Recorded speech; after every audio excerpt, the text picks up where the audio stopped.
दरवाजे पर पहुंचकर पीछे एक लड़की को पलट के देखता है। सोफे पर लेटी हुई वो लड़की भी उसको देखती है। पहले तो जंटंग को लगता है कि वो लड़की उसके साथ चलने को तैयार होगी, मगर फिर वो आगे बढ़ जाता है। लेकिन कुछ ही देर में पीछे से एक लड़की की आवाज आती है उसे, और वो जंटंग को आइसक्रीम का कहती है कि उसे आइसक्रीम चाहिए थी, इसी वजह से वो बाहर आई है। वैसे इस लड़की का नाम ली शिया है। ली शिया जंटंग से 1 साल बड़ी है। जंटंग ली शिया को एक बड़ा सा आइसक्रीम का डब्बा लेने को कहता है ताकि ली शिया मोटी हो जाए और उसकी खूबसूरती पर लोगों का ध्यान न जाए। वो उसकी बात पर हंसकर उसे चिढ़ाती है कि वो एक नोटी लड़का है। जंटंग की दिल की बात सुन के हमें अंदाजा होता है कि वो उसे पसंद करता है, लेकिन अभी तक उसने लीशिया से अपनी मोहब्बत का इजहार नहीं किया होता। चलते चलते वो दोनों एक दूसरे का हाथ पकड़ लेते हैं। लीशिया अचानक से उसे एक दीवार की तरफ करके उसे किस कर लेती है और फिर जंटंग बताता है कि किस तरह वो लीशिया से मिला था। फिर 1 साल पहले का सीन दिखाते हैं जब जंटंग छुट्टियों के बाद घर जाने के लिए बस में बैठा हुआ होता है। वहीं उसे एक लड़की का मैसेज आता है जिसका नाम जू है और वो उसे हाई स्कूल में पसंद किया करता था। जू उसे मैसेज में कहती है कि वो उससे मिलना चाहती है और फिर फौरन ही जंटंग भी उसे मिलने के लिए हाँ बोल देता है। फिर वो सोचता है कि उसे जू से मिलने से पहले कपड़े बदल लेनी चाहिए अपने, इसीलिए वो वहीं बस स्टॉप पर उतरकर स्कूल जाने के बजाय घर चला जाता है। घर के दरवाजे पर उसे एक बहुत ही खूबसूरत लड़की नजर आती है जिसके हाथ में लाइटर होता है और वो बार बार उसे जला बुझा रही होती है। जंटंग को लगता है कि वो लड़की किसी का इंतजार कर रही है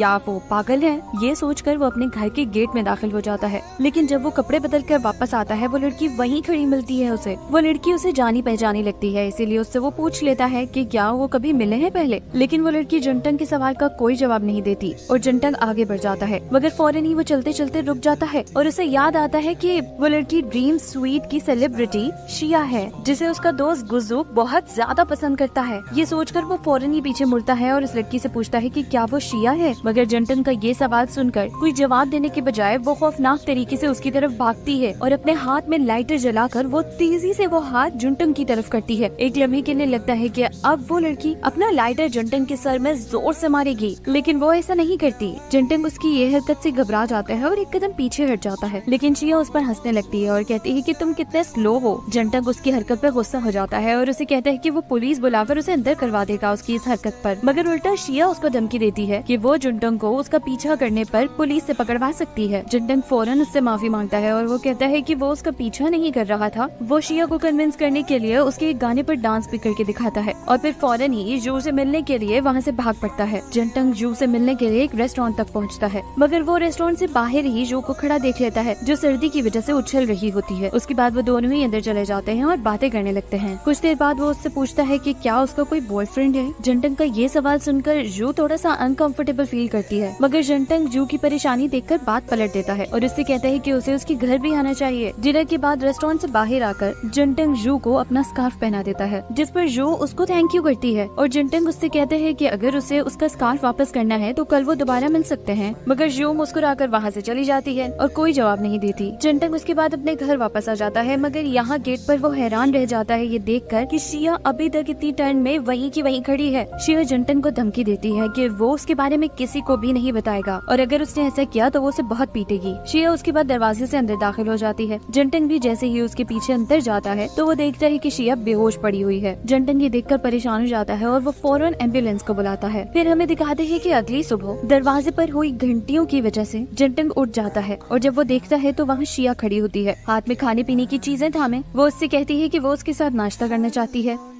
अगर जंटंग उससे कहता है कि वो ब्रेकफास्ट कर चुका है और उसके बाद उसके मुंह पर दरवाजा जोर से बंद करके चला जाता है। फिर दिखाते हैं कि जंटंग अपनी क्लास में बैठा जू को मैसेज कर रहा होता है। वो उसे उससे मिलने के लिए बुलाता है, मगर जू उसे बहाना बना देती है कि वो फ्री नहीं है। मगर जब हमें जू को दूसरी तरफ दिखाते हैं तो ऐसा नहीं होता। इधर जंटंग की क्लास फेलोज उसके सर पर पहुँच जाते हैं और उसके मैसेजेस पढ़ लेते हैं और वो जू के इनकार पर उसे चिढ़ाने लगते हैं। जंटंग स्कूल से वापस आते हुए जू के बारे में सोच रहा होता है कि वो जू को 1 हफ्ते से नहीं मिला और फिर अचानक से शिया उसके पास आ जाती है और उससे पूछती है कि उसका दिन कैसा रहा, मगर जंटंग उससे ये कहकर अंदर चला जाता है कि कोई भी इंसान उससे बगैर किसी मकसद के बात नहीं करता। और फिर ऐसे ही कई दिन गुजरते चले जा रहे होते हैं और जंटंग जहाँ भी जाता है वो उसके सामने पहुँच जाती है। इससे यही जाहिर होता है कि शिया उसका पीछा कर रही है। शिया हमेशा हर जगह ही उससे बात करने की कोशिश करती, मगर जंटंग उसे कभी कोई जवाब न देता। कुछ दिन बाद जंटंग को ढूंढते हुए शिया उसकी क्लास तक पहुँच जाती है और क्लास में सभी उसे देखने लगते हैं क्योंकि वो बहुत खूबसूरत होती है, मगर शिया शिया जैसे ही उस तक पहुँचती है, जंटंग उसका हाथ पकड़ के खींच के बाहर ले आता है। वो उसे कहता है कि वो यहाँ कैसे पहुँच गई, जिस पर शिया उसे बताती है कि उसने एक बार अपनी क्लास के बारे में जिक्र करते हुए सुन लिया था उसको। जंटंग उसे सख्ती से कहता है कि उसे उसमें कोई दिलचस्पी नहीं है क्योंकि वो किसी और को पसंद करता है, मगर शिया उसकी ये बात सुनकर हंसने लगती है। वो उसे कहती है कि वो इसलिए उसका पीछा नहीं कर रही, बल्कि वो इसलिए उसके पीछे है क्योंकि उसे एक दोस्त चाहिए, एक अच्छा दोस्त जो कि उसके पास नहीं है। वो जंटंग को ये भी बताती है कि अपार्टमेंट का पूरा फ्लोर उसने किराए पर ले लिया है और ये भी कि अब उसे सस्पेंड कर दिया गया है, इसीलिए वो अब अपने आप को बदलना चाहती है। उसकी बातें सुनकर जंटंग उससे उसका नंबर मांगता है और उससे कहते हैं कि किसी दिन वो एक साथ डिनर करेंगे और फिर दोनों एक साथ ही घर वापस चल पड़ते हैं। घर वापस जाते हुए जंटंग शिया को कहता है कि क्या वो उसे बड़ी बहन कह के पुकार सकता है, मगर वो उसे कहती है कि इतना फॉर्मल होने की जरूरत नहीं है। मगर जैसे ही वो उसे शिया कहकर पुकारता है, वो फौरन ही मुड़कर उसके होठों पर अपनी उंगली रख लेती है और जंटंग शिया की इस अचानक वाली हरकत से शर्मा जाता है। और फिर घर जाते हुए आसपास चलते हुए लोग शिया की खूबसूरती की तारीफ करते हुए गुजरते हैं। शिया जंटंग से रात में इकट्ठे खाने खाने का पूछती है, लेकिन जंटंग उससे ये कहते हुए मना कर देता है कि उसे शाम को फ्रेशर पार्टी में जाना है। उसके बाद शिया जंटंग को कहती है कि अगर उनकी दोस्ती बढ़ गई तो उसे ये लगता है कि वो दोनों ही एक दूसरे से प्यार नहीं करेंगे। पार्टी में जंटंग को बियर पीने का कहते हैं, मगर वो मना कर देता है। एक सीनियर लड़का उससे पूछता है कि क्या शिया उसकी गर्लफ्रेंड है, मगर वो उससे कहते हैं कि नहीं, वो सिर्फ उसकी नेबर है। वो सीनियर उससे शिया का नंबर निकलवाने के लिए बियर पीने पर बहुत मजबूर करता है ताकि वो नशे में चला जाए और उससे आराम से शिया का नंबर लिया जा सके, मगर जंटंग उसे ये सच्चाई बताता ही नहीं है कि उसे कभी नशा चढ़ता ही नहीं है। फिर अचानक ही जंटंग के पास शिया की कॉल आती है। वो उठाता है और उसे मिस हेडेड फ्रेशर के नाम से पुकारता है, जिस पर शिया उसे कहती है कि क्या वो नशे में है, मगर जंटंग कहता है कि ऐसा हो ही नहीं सकता। ये बातें करते करते वो बार से बाहर आ जाता है। उसके पीछे ये सीनियर भी आ जाता है और उसे बातें करते हुए देख लेता है। उसके हाथ से मोबाइल छीनने की कोशिश करता है ताकि वो भी शिया से बात कर सके, मगर इस छीना झपटी में शिया फोन बंद कर देती है। उसके बाद उस सीनियर लड़के को उल्टियाँ शुरू हो जाती हैं। जंटंग भी उसकी मदद करने के लिए उसकी पीठ से हिलाता रहता है और तभी शराब की बोतल लेकर शिया वहाँ पहुँच जाती है। उसे देखकर वो सीनियर लड़का उससे फ्लर्ट करने की कोशिश करता है, मगर शिया उससे कहती है कि ये सब करके वो अपनी ही बेइज्जती कर रहा है। ये कहकर शिया जंटंग का हाथ पकड़ के वहाँ से जाने लगती है, मगर जंटंग का दूसरा हाथ वो सीनियर पकड़ लेता है और दोनों ही अपनी तरफ खींचने लगते हैं जंटंग को। ये देखकर शिया शराब की बोतल को सीनियर लड़के के सर के ऊपर से तेजी से गुजारती है, जिस पर वो गुस्से में आ जाता है और कहता है कि उसकी ऐसी हिम्मत कैसे हुई। इस लड़ाई से घबराकर जंटंग शराब की बोतल अपने मुंह से लगा लेता है और थोड़ी सी पीकर वो सीनियर लड़के को ऑफर करता है कि वो पी ले बाकी। वो सीनियर लड़का उसकी बातों में आ जाता है और वो भी शराब पीने लगता है, मगर जैसे ही वो शराब की बोतल खत्म करके नीचे देखता है, जंटंग और शिया वहाँ से जा चुके होते हैं। फिर दिखाते हैं शिया और जंटंग कुछ दूर भागते भागते थक के रुक जाते हैं और यहाँ जंटंग शिया को डांटने लगता है कि उसने किसी को मारने की कोशिश की है, जो कि गलत है। उसकी ये बात सुनकर शिया की आंखों में आंसू आ जाते हैं। वो उसे बताती है कि वो ऐसी सिचुएशन में खुद को संभाल नहीं सकती, उसे कुछ समझ नहीं आता कि वो क्या करे। जंटंग को उसकी इस बात से लगता है कि शिया को शायद मारने पीटने की आदत लगी हुई है और वो इस बारे में उससे पूछने की कोशिश करता है, मगर शिया उससे कहती है कि ये एक सीक्रेट है जो कि उसे नहीं बता सकती। ये सुनकर जंटंग उससे कहता है कि ठीक है, आइंदा ऐसी सिचुएशंस में वो उसके हमेशा साथ रहेगा। उसके बाद शिया उससे कहती है कि वो शराब की बोतल इसीलिए लाई थी कि वो दोनों इकट्ठे बैठकर उसे पी सके। जंटंग उससे पूछता है कि उसे कैसे पता चला कि वो कहाँ है, जिसके जवाब में शिया दीवार में लगे पोस्टर की तरफ इशारा करती है। इसी तरह ये दोनों आगे बढ़ जाते हैं और आगे जंटंग को एक पोस्टर दिखाई देता है जो एक लिटरेचर कॉलेज का होता है, जिस पर बैक टू स्कूल लिखा होता है और जंटंग समझ जाता है कि ये जो के डिपार्टमेंट का है। वो फौरन ही वेन्यू की तरफ बढ़ने लगता है, इस उम्मीद में कि जो वहाँ उसे मिल जाएगी, और फिर वो बाहर ही उसे नजर आ जाती है। दोनों एक दूसरे को हाथ हिलाते हैं और जू जैसे ही उससे बात करने की कोशिश करती है, जंटंग के पीछे वो शिया को देख लेती है। वो उसे फौरन पहचान जाती है और उसका नाम पुकारती है और ये सुनकर सभी लोग उसकी तरफ देखने लगते हैं। जू फौरन ही शिया के पास आती है और अपने बारे में बताने लगती है। तभी शिया को सुनाई देता है कि आसपास के लोग उसके स्कैंडल के बारे में बातें करने लगे हैं। ये सब सुनकर शिया जू को कमीनी बोल के वहाँ से निकल जाती है। उसके बाद जू और जंटंग एक साथ वहाँ से निकलते हैं, मगर रोड पर पहुंचकर उन्हें कोई टैक्सी वगैरह नहीं मिलती क्योंकि बहुत रात हो चुकी होती है। जू वक्त को देखकर बहुत परेशान हो जाती है क्योंकि इतनी रात को घर जाने से उसके घर वाले उसे बहुत गुस्सा करेंगे। और फिर जंटंग उसे कहता है कि वो उसके घर बाकी रात बिता दे और फिर सुबह अपने घर चली जाए, जिसको वो एक्सेप्ट कर लेती है। अपार्टमेंट्स में पहुंचकर जू शिया से बहुत मिन्नतें करती है कि वो उसकी दोस्त बनकर उसके घर वालों को फोन कर ले और कहे कि वो बाकी की रात उसके घर बिताएगी। और फिर कुछ देर मिन्नतें करने के बाद शिया मान जाती है। उसके बाद शिया उन दोनों को अपने अपार्टमेंट में आने की ऑफर करती है, जिसे वो दोनों ही एक्सेप्ट कर लेते हैं और अंदर जाकर तीनों शराब पीने लगते हैं। उसके बाद नशे की हालत में जू और शिया एक दूसरे की दोस्त बन जाती हैं। उसके बाद शिया ताजी हवा लेने के लिए बाहर चली जाती है कुछ देर के लिए। ये देखकर जंटंग को याद आता है है कि उसने पतले कपड़े पहने हुए हैं और बाहर ठंड है, इसीलिए वो बाहर जाकर अपनी शर्ट उसे दे देता है उतार कर। शिया उससे पूछती है कि वो रो को कितने अरसे से जानता है, जिस पर वो बताता है कि कॉलेज से पहले वो एक ट्यूटोरियल क्लास में एक साथ थे। शिया उसकी बात सुन के कहती है कि उसे इस बात से जलन हो रही है कि वो लोग इतने अरसे से दोस्त हैं, क्योंकि खुद शिया की कोई भी दोस्ती कभी भी बहुत लंबे अरसे तक नहीं टिकी। ये सुनकर जंटंग उसका हाथ थाम लेता है और वो